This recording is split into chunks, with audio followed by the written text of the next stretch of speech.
Mas aí surgiu a Cambridge Analytica.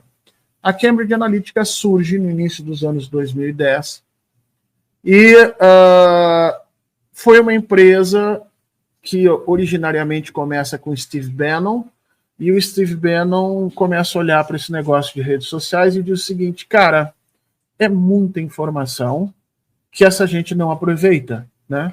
E aí o Steve Bannon, inclusive, numa das entrevistas que ele deu, ele diz isso, né?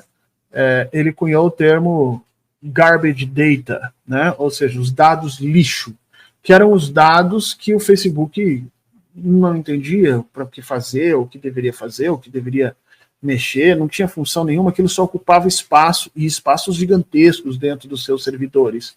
O que o Facebook na época queria era saber o endereço de entrega, as suas vontades, os seus interesses de compra e fazer essa ligação com quem queria vender, pagando para ele.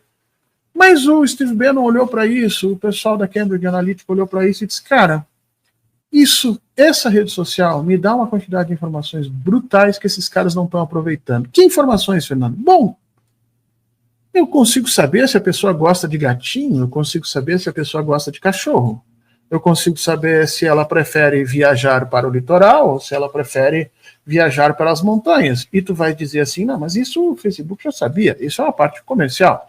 Se o cara quer viajar para a praia, vai aparecer propaganda para ele ali das casas na praia para ele ter para alugar. Ok, mas veja, essas informações não têm só uma conotação mercadológica, essas informações têm também uma conotação cultural, social e política. E o Steve Bannon ofereceu para comprar do Mark Zuckerberg todos os dados que o Mark Zuckerberg entendia que eram garbage data, ou seja, dados que não serviam para nada.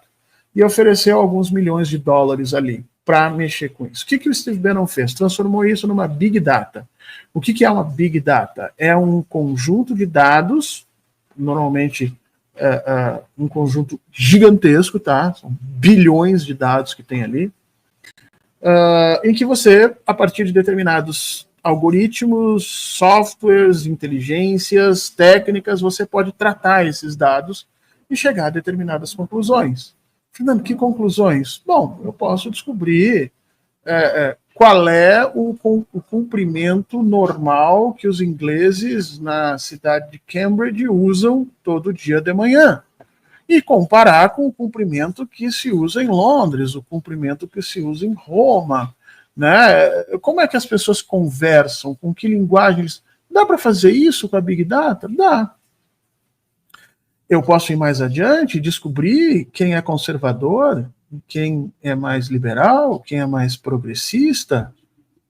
E agora você começou a entender a grande revolução que o Mark Zuckerberg vai ver acontecer, primeiro nas mãos da Cambridge Analytica, e depois, necessariamente, a partir de transformações que ele fez no Meta. Rapidamente, o Steve Bannon usa isso para criar o que ele chamou de perfis digitais. Perfis digitais, ele não chama de mestre, mas medianos, né? Ou seja, ele separa todos aqueles dados que ele tinha obtido, que eram dados de população, das pessoas usando a internet, ele separa em 7 ou 8 perfis digitais. E a partir daí, isso vai ser utilizado de forma brutal para manipular os interesses políticos e a votação do Brexit na Inglaterra. Para quem não sabe, o Brexit foi a eleição, né, a votação, na realidade, que declarou que a Inglaterra ia sair da União Europeia.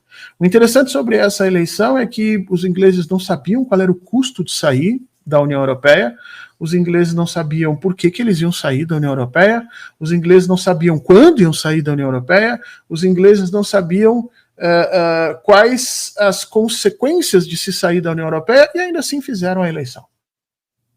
E a eleição foi coalhada de mentiras, manipulação, confusão para todos os lados, e os ingleses declararam que iam sair da União Europeia. E nos próximos 10 anos eles foram descobrindo o tamanho do problema, e chegaram a perder quase 18%, 20% do PIB deles por conta disso.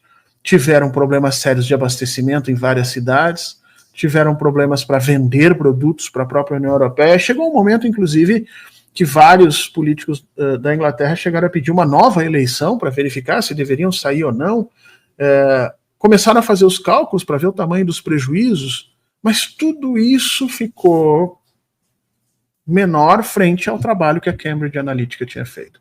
Basicamente, ela mostrou que as pessoas não são necessariamente livres para tomar as suas decisões e as suas escolhas. Elas são todas influenciadas por alguém, por algo, por algum sentido.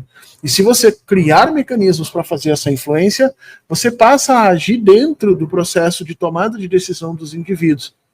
E esse, meus amigos, esse é um dos maiores poderes do mundo. E esse poder vale muito dinheiro. O Mark Zuckerberg viu isso acontecer.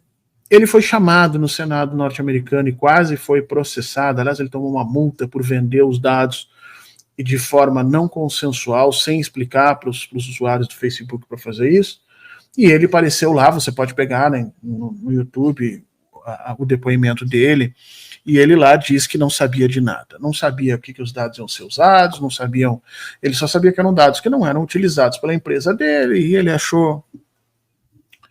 Como ele é um bilionário, e como ele é um bilionário com algumas relações bastante importantes em termos geopolíticos, ele pagou o que tinha que pagar ali em dinheiro, não foi preso nem mais nada e saiu fora. Mas ele aprendeu, cara, se a Cambridge Analytica fez isso, nós podemos fazer muito melhor, porque os dados são nossos. E a partir daí o Facebook se tornou não mais uma plataforma comercial, não mais uma rede social com perfis dinâmicos, mas se tornou uma empresa que controla fluxos de informação, porque ela partiu para não apenas reconhecer o que as pessoas pensam, o que gostam, querem, mas também transformar a posição das pessoas.